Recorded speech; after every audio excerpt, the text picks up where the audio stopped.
Hello friends, ધોરણ 10 વિષય વિજ્ઞાન ચેપ્ટર નંબર 5 છે આપણું તત્વોનું આવર્તિત વર્ગીકરણ। ગયા લેક્ચરની અંદર આપણે તત્વોનું જે પ્રારંભિક પ્રયત્નો તત્વો જે હતા એનું જે વર્ગીકરણ કરવામાં આવ્યું ત્યારે એના જે પ્રારંભિક પ્રયત્નો હતા એમાં જે કેટલાક વૈજ્ઞાનિકોએ ભાગ ભજવ્યો એ વિશેની આપણે ચર્ચા કરી હતી। ડોબરેનાન હતા કે જેમણે શું ત્રિપુટીનો નિયમ આપ્યો। ત્યારબાદ આપણે જોયું હતું એબી ધ કોનકોટોઇસ, પછી આવ્યા હતા ન્યુલેન્ડ કે જેમને અષ્ટકનો નિયમ આપ્યો। હવે અવ્યવસ્થિતને વ્યવસ્થિત કરવું એટલે કે તત્વોનું યોગ્ય રીતે વર્ગીકરણ કરવું એની અંદરના જે પ્રારંભિક પ્રયત્નો હતા અને જ્યારે આવર્ત કોષ્ટક જે તૈયાર કર્યું તે હતા મેન્ડેલિફ। તો મેન્ડેલિફની ચર્ચા કરીએ આપણે। અવ્યવસ્થિતને વ્યવસ્થિત કર્યું, આ વૈજ્ઞાનિકો બાદ આવ્યા મેન્ડેલિફ।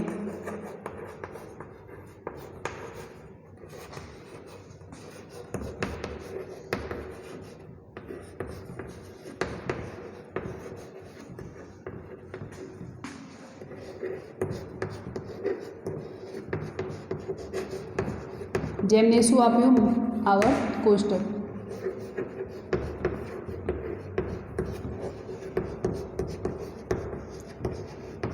તો ફાઇનલી જ્યારે આગળના જે વૈજ્ઞાનિકો હતા એમના પ્રયત્નો બાદ આ જે મેન્ડેલિફ હતા એમને ફાઇનલી એક આવર્ત કોષ્ટક રજૂ કર્યું। હવે આ આવર્ત કોષ્ટકની અંદર જ્યારે એમને અભ્યાસ કર્યો ત્યારે એમને શું જોયું હતું કે એની અંદર જે તત્વો હતા એમનો પરમાણુય દળ છે એ, ત્યારબાદ એના ભૌતિક ગુણધર્મો અને એના રાસાયણિક ગુણધર્મો।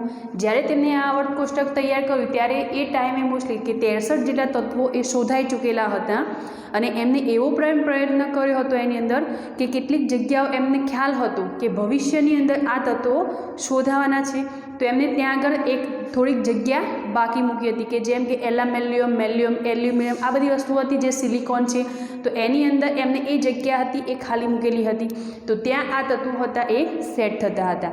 એટલે કે ભવિષ્યનો વિચાર કરી અને આવર્ત કોષ્ટક જે એમને રજૂ કર્યું હતું એની અંદર એમને કેટલીક જગ્યાઓ ખાલી રાખી હતી કે જ્યાં ભવિષ્યમાં શોધાયેલા તત્વો ત્યાં સમાઈ શકે અને એ તત્વો પણ એવા જ હતા કે જેના જોડે એમને જગ્યા ખાલી મૂકેલી હતી એ એના જેવા એ ભૌતિક અથવા તો રાસાયણિક ગુણધર્મો ધરાવતા હોય। તો એમને શું કર્યું કે તત્વો જે હતા એમનો પરમાણુય ભાર જે છે એની આધારે આખું આવર્ત કોષ્ટક એમને તૈયાર કર્યું। એટલે કે રશિયન વૈજ્ઞાનિક જે મેન્ડેલિફ હતા એમનો શ્રેય જાય છે એના ઉપર જે આ આવર્ત કોષ્ટક તૈયાર કર્યું એનો શ્રેય જાય છે જે રશિયન વૈજ્ઞાનિક હતા મેન્ડેલિફ એમને પોતાના પ્રયત્નો દ્વારા એક આવર્ત કોષ્ટક આખું રજૂ કર્યું। બીજો પ્રશ્ન એમ પણ પૂછાઈ શકે છે કે જ્યારે મેન્ડેલિફને આ આવર્ત કોષ્ટક રજૂ કર્યું ત્યારે કેટલા તત્વો શોધાયેલા હતા? તો કુલ 63 તત્વો એ સમયે શોધાઈ ચૂકેલા હતા અને બાકીના તત્વો એ પછી શોધાયેલા હતા। હવે મેન્ડેલિફ હતી એની અંદર પણ કેટલીક ઉપલબ્ધિઓ આવી, ત્યારબાદ કેટલીક મર્યાદાઓ પણ હતી, તો એ ચર્ચા પછી કરશું। પહેલાં તો મેન્ડેલિફે જે આવર્ત કોષ્ટક રજૂ કર્યું એની અંદર એમને કઈ રીતે એ તત્વોને ગોઠવ્યા, તો મેન્ડેલિફે પહેલાં તો અભ્યાસ કર્યો કે એ તત્વોના ભૌતિક અને રાસાયણિક ગુણધર્મોનો। તો એમને એવું રજૂ કર્યું કે તત્વોના જ્યારે પરમાણુય ભાર અથવા તો દર, ભાર એટલે કે દર, તો પરમાણુય ભારને ચડતા ક્રમમાં ગોઠવવામાં આવે તો એમને એવું કહ્યું કે એના ભૌતિક અને રાસાયણિક ગુણધર્મોમાં સામેલ કે અમુક નિયમિત એકાંતરે કે નિયમિત જે અંતર છે એને અંતરાલને ધ્યાનમાં રાખીએ તો કોઈપણ તત્વ જે છે એના ભૌતિક અને રાસાયણિક ગુણધર્મો જે હતા એ ગુણધર્મોની અંદર એની સામ્યતા જોવા મળી। એટલે કે તત્વો એમને એ રીતે ગોઠવેલા હતા કે એક પછીનું બીજું તત્વ જો લેવામાં આવે પણ ક્યારે તત્વોને ચડતા ક્રમની અંદર ગોઠવા છે એના પરમાણુય ભારને આધારે, તો પરમાણુય ભારને આધારે જ્યારે એને ચડતા ક્રમની અંદર ગોઠવવામાં આવે ત્યારે નિયમિત અંતરાલે તત્વોના ભૌતિક અને રાસાયણિક ગુણધર્મોમાં સામ્યતા જોવા મળી। તો મેન્ડેલિફે એમના પોતાના આવર્ત કોષ્ટકની અંદર બસ આ નિયમને ધ્યાનમાં રાખીને બધા તત્વોને ગોઠવ્યા હતા। તો પહેલી તો વસ્તુ એ છે કે તત્વોના વર્ગીકરણનો મુખ્ય શ્રેય કોને જાય છે? મેન્ડેલિફને। તત્વોના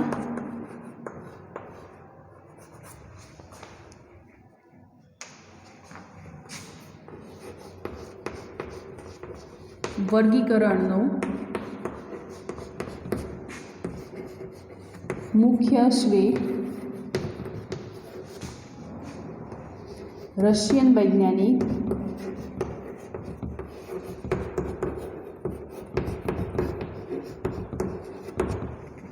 મેન્ડેલિફને જાય છે।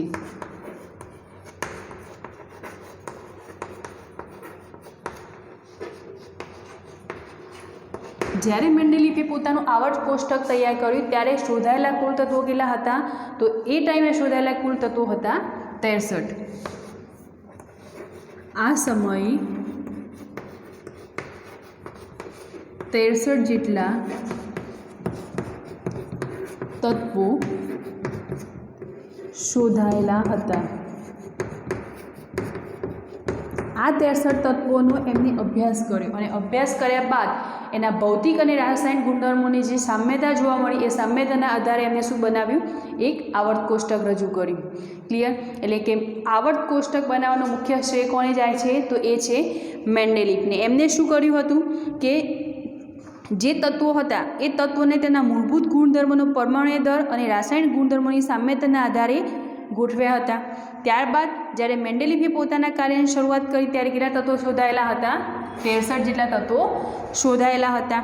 તેમણે તત્વોના પરમાણ્વીય દર અને તેના ભૌતિક તેમજ રાસાયણિક ગુણધર્મો વચ્ચે સંબંધો તપાસ્યા. ભૌતિક અને રાસાયણિક ગુણધર્મો વચ્ચેના સંબંધો તપાસ્યામાં જેની અંદર સામ્યતા જોવા મળી એ તત્વોને એમને જોડે જોડે ગોઠવ્યા. તો મેન્ડેલીફે શું કહ્યું કે જો તત્વોને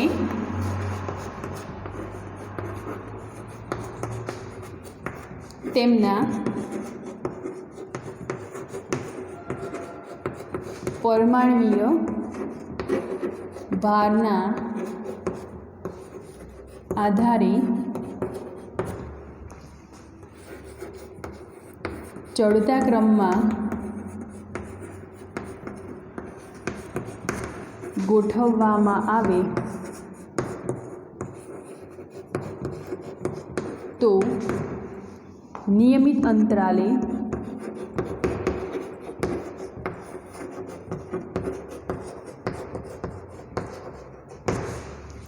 તત્વોમાં નિયમિત અંતરાલ અંતે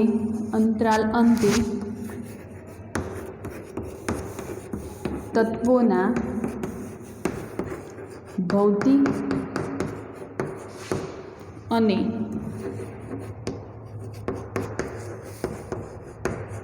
રાસાયણિક ગુણધર્મોમાં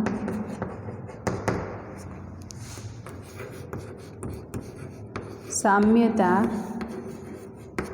જોવા મળે છે.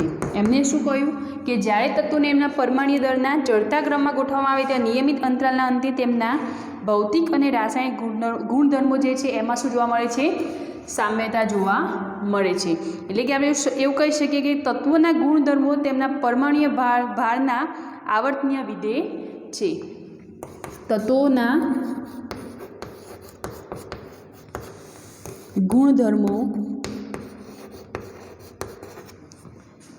તેમના પરમાણ્વીય ભાર અથવા તો દળના આવર્તનીય વિધેય છે. ક્લિયર? તો આ હતું મેન્ડેલીફનું આવર્ત કોષ્ટક. તમને એક બુકની અંદર કોષ્ટક પણ બતાવેલું છે, તો એકવાર એ કોષ્ટક તમારે જોઈ લેવું. પહેલાં ફરીવાર એક સમજી લે કે તત્વો જે શોધાય, તત્વોનું જે વર્ગીકરણ કરવામાં આવ્યું એની અંદર આવર્ત કોષ્ટકની રચના કરી એનો મુખ્ય શ્રેય કોને જાય છે? તો એ છે મેન્ડેલીફને. ત્યારબાદ જ્યારે આનો અભ્યાસ કરવામાં આવ્યો જ્યારે તત્વોનો અને જ્યારે આવર્ત કોષ્ટક રજૂ કરવામાં આવ્યું ત્યારે કુલ શોધાયેલા તત્વો કેટલા હતા? તો એ સમયે શોધાયેલા તત્વો હતા 63. મેન્ડેલીફે કઈ રીતે એનું આવર્ત કોષ્ટક કઈ રીતે તૈયાર કર્યું? તો એમને એવું જણાવ્યું કે જો તત્વોને તેમના પરમાણ્વીય ભારના આધારે ચડતા ક્રમમાં ગોઠવવામાં આવે તો નિયમિત અંતરાલના અંતે તત્વોના ભૌતિક અને રાસાયણિક ગુણધર્મોમાં સામ્યતા જોવા મળે છે. એટલે કે તત્વોના ગુણધર્મો તેમના પરમાણ્વીય ભારના આવર્તનીય વિધેય છે. ક્લિયર? તો હવે આ જે મેન્ડેલીફનું આવર્ત કોષ્ટક રજૂ કર્યું એની અંદર કેટલીક ઉપલબ્ધિઓ આવી હતી તે ઉપલબ્ધિઓ ત્યારબાદ આપણે જોઈશું એની મર્યાદાઓ કે આની પણ કેટલીક મર્યાદાઓ હતી. તો જોઈએ આપણે મેન્ડેલીફના આવર્ત કોષ્ટક જે હતું એની ઉપલબ્ધિઓ. તો મેન્ડેલીફે હમણાં આપણે જોયું એમને શું કહ્યું કે પરમાણ્વીય ભાર હતો જે એને ચડતા ક્રમમાં ગોઠવી અને આખું આવર્ત કોષ્ટક તૈયાર કર્યું. તો એમાંના કેટલાક એવા તત્વો હતા કે જેમનો પરમાણ્વીય ભાર વધુ હોય તો પણ એ ક્યાં હોય? નીચે હોય એટલે કે વધારે હોય તો પણ એ આગળ પાછળ કે જેમ કે આપણે ચર્ચા કરી ઉદાહરણ દ્વારા સમજીએ તો વધારે ખ્યાલ આવશે કે એમને શું કર્યું કે તત્વોના ગુણધર્મોને સામ્યતાને આધારભૂત ગણી તત્વોના ગુણધર્મોને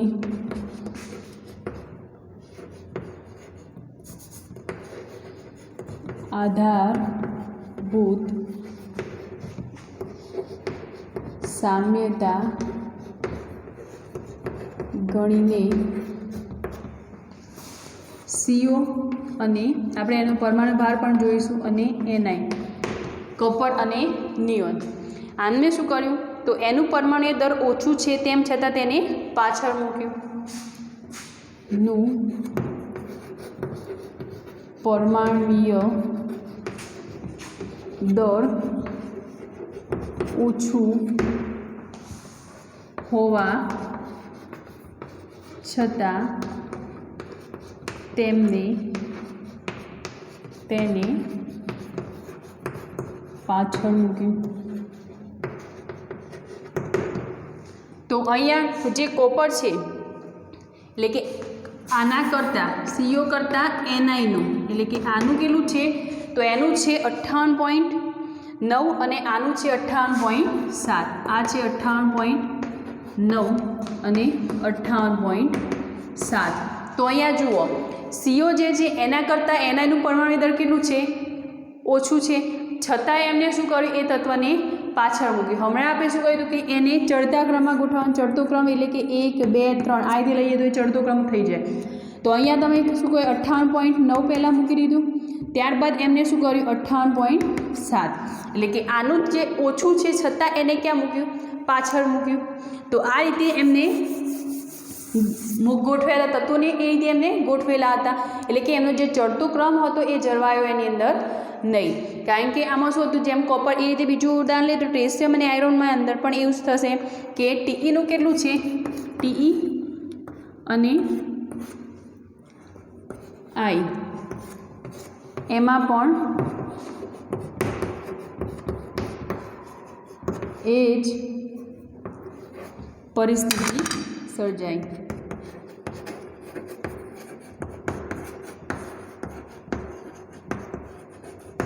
તો TEનો રેશિયમનું હતું 127.6 જ્યારે આયરનનું હતું 126.9 તો આની અંદર પણ એ જ કન્ડિશન જોવા મળી હતી કે એનું ઓછું હોવા છતાં એને ક્યાં મૂકવામાં આવ્યું તત્વને પાછળની બાજુ મૂકવામાં આવ્યું અને એનું વધુ હોવા છતાં એ ક્યાં હતું આગળ એટલે આ કન્ડિશન આની અંદર સર્જાતી હતી ત્યારબાદ આયોડિન જે છે એના ગુણધર્મો જે હતા એ FCl અને Br બ્રોમિન જેવા હતા એટલે કે એક જ સમૂહમાં રહે તે માટે એમને એ બધા તત્વોને જોડે મૂક્યા I એટલે કે આયોડિન ના ગુણધર્મો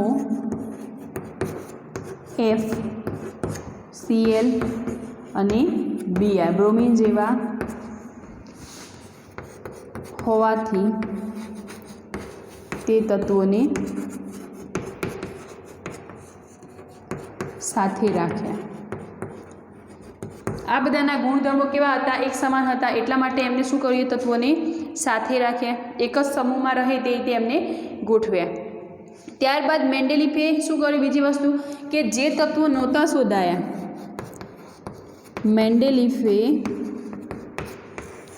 જે તત્વો નહોતા શોધાયા તે તત્વો માટે જગ્યા ખાલી રાખી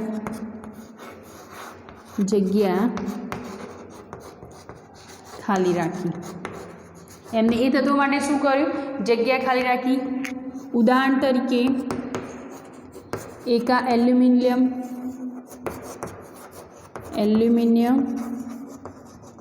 એકા સિલિકોન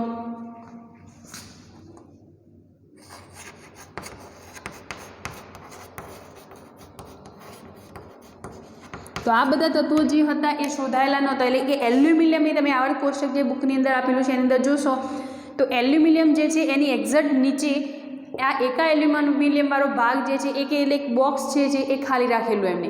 એ જ રીતે સિલિકોન છે એને એક્ઝેક્ટ નીચે તમે જોશો ત્યાં પણ એક બોક્સ ખાલી હતું કે જે એકા એલ્યુમિનિયમ અને એકા સિલિકોન ત્યાં એમને નામ આપેલું. એટલે કે આ રીતે એમને આવર્ત કોષ્ટકની અંદર જે તત્વો નહોતા શોધાયેલા એ માટે પણ એમણે શું કર્યું, ત્યાં આગળ જગ્યા ખાલી રાખી કે જે તે ભવિષ્યમાં શોધાયેલો કોઈ તત્વ હોય તો શું થાય એની અંદર મૂકી શકીએ આપણે.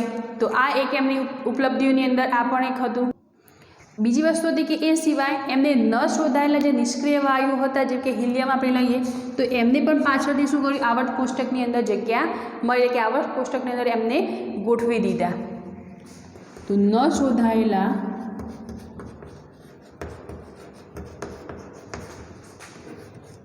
નિષ્ક્રિય વાયુઓ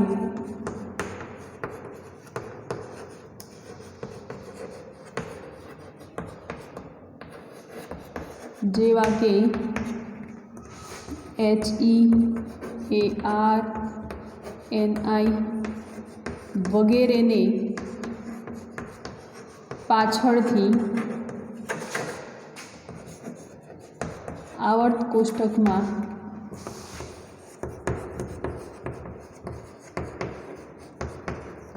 સરળતાથી ગોઠવી દેવામાં આવે.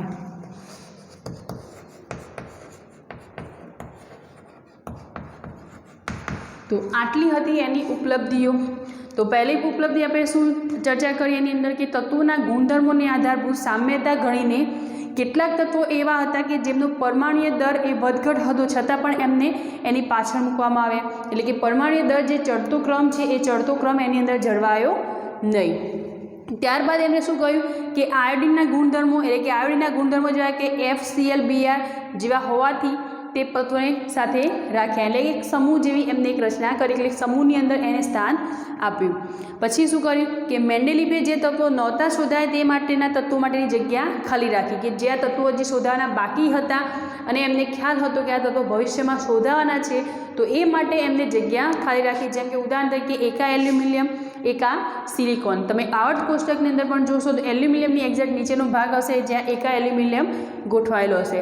તે સિવાય ન શોધેલા નિષ્ક્રિય વાયુઓને પણ એમને પાછળથી જ્યારે શોધાયા ત્યારે એ આવર્ત કોષ્ટકની અંદર એનું સ્થાન એમને આપ્યું. એટલે કે આવર્ત કોષ્ટકમાં જગ્યા ખાલી હતી કે જ્યાં નિષ્ક્રિય વાયુઓ હતા એ ગોઠવાઈ ગયા. તો આ થઈ ગઈ એની ઉપલબ્ધિઓ. હવે આપણે જોઈએ કે આ આવર્ત મેન્ડેલીફનું જે આવર્ત કોષ્ટક છે એની અંદર કેટલીક મર્યાદાઓ પણ હતી. તો મર્યાદાની આપણે ચર્ચા કરીએ. મર્યાદાઓ તો જે આવર્ત કોષ્ટક મેન્ડેલીફે તૈયાર કર્યું હતું એની અંદર જે હાઇડ્રોજન છે, હાઇડ્રોજન અને ઓક્સિજન એ મેન હતા એની અંદર તત્વોની અંદર કે દરેક સાથે એ જોડાયેલા રહેવાના હતા. એટલે કે હાઇડ્રોજનનું જે સ્થાન હતું એ ચોક્કસ ન હતું.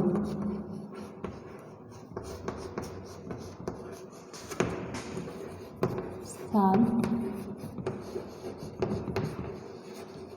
ચોક્કસ ન હતું. ત્યારબાદ સમસ્થાનિકો એટલે કે તત્વના સમસ્થાનિકોની અંદર એટલે કે સ્થાન ચોક્કસ હતા તો યોગ્ય પણ કહે છે કે યોગ્ય એ જે સ્થાન હાઇડ્રોજનને જ્યાં મૂકવામાં આવ્યું હતું એ સ્થાન એનું યોગ્ય ન હતું. એને પાછળ ગોઠવવામાં આવેલું આવર્ત કોષ્ટકની અંદર એટલે કે જે એની અંદર યોગ્ય નહોતું. ત્યારબાદ તત્વોના જે સમસ્થાનિકોને આવર્ત કોષ્ટકમાં ન સમાવી શકાય. તત્વના સમસ્થાનિકોને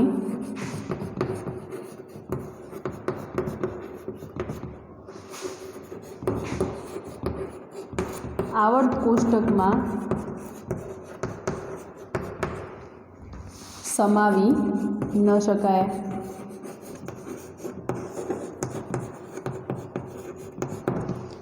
ત્રીજો પોઈન્ટ હતો આપણે હમણાં ચર્ચા કરી ઉપલબ્ધિઓની અંદર કે ક્રમશઃ જે એમને શું કહ્યું હતું ચડતા ક્રમની અંદર પરમાણુ દર જે છે પરમાણુ ભાર એના ચડતા ક્રમમાં તો જે એક તત્વ પર એટલે કે નીચેથી ઉપર જઈએ અથવા તો કોઈ એક ચોક્કસ તત્વથી જ્યારે લેવામાં આવે તો ત્યાંથી એનો જે પરમાણુ ભાર છે એ ક્રમશઃ જળવાય એટલે કે વધતો જોઈએ તો વધતો પણ એ ત્યાં આગળ જળવાઈ રહેતો નહોતો. એટલે કે એની અંદર પણ વધઘટ જોવા મળતી હતી.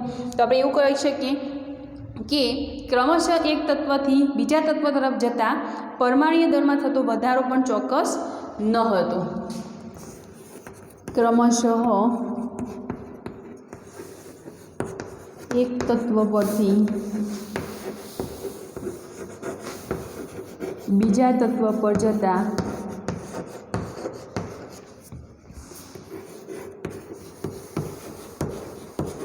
પરમાણ્વીય દળનો વધારો પણ ચોક્કસ ન હતો. એની અંદર એ પરમાણ્વીય દળ જે ચોક્કસ રીતે વધવો જોઈએ, જે ચડતો ક્રમ પકડાવવો જોઈએ, એ પણ એની અંદર જળવાતો નહોતો. તો આ હતી એની મર્યાદાઓ. તો પહેલું હતું હાઇડ્રોજનનું સ્થાન ચોક્કસ ન હતું. ત્યારબાદ તત્વના સમસ્થાનિકોને આવર્ત કોષ્ટકમાં સમાવી શકાતા ન હતા.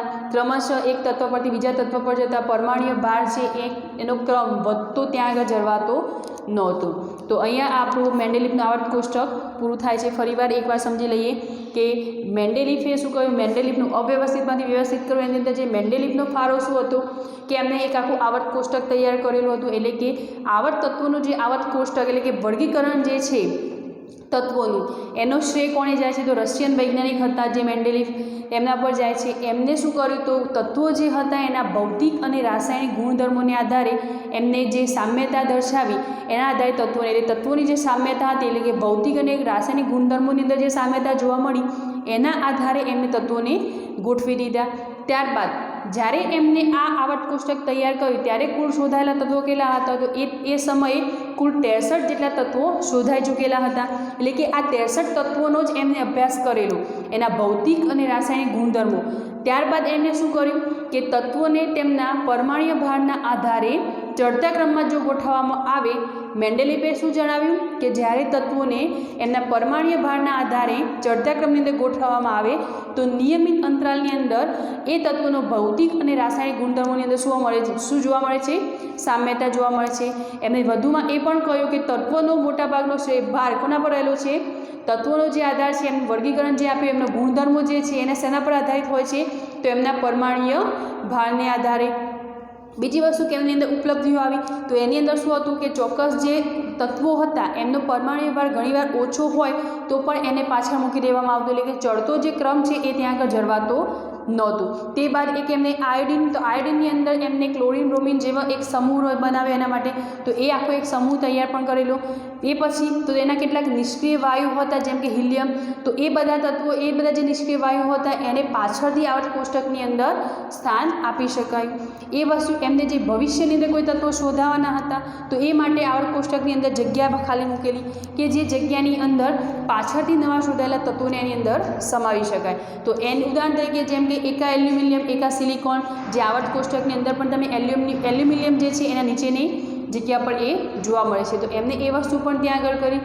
ત્યારબાદ કેટલીક મર્યાદાઓ આવી ગઈ. તો મર્યાદાઓ શું હતી કે હાઇડ્રોજનનું જે સ્થાન હતું એ યોગ્ય ન હતું, એને પાછળ મૂકેલું તો એનું સ્થાન એ ચોક્કસ એટલે કે એ યોગ્ય નહોતું. ત્યારબાદ એના સમસ્થાનિકોને, તો સમસ્થાનિકો જે હતા કોઈપણ તત્વો, તો તત્વોના સમસ્થાનિકોને આવર્ત કોષ્ટકમાં સમાવી શકાતા નહોતા.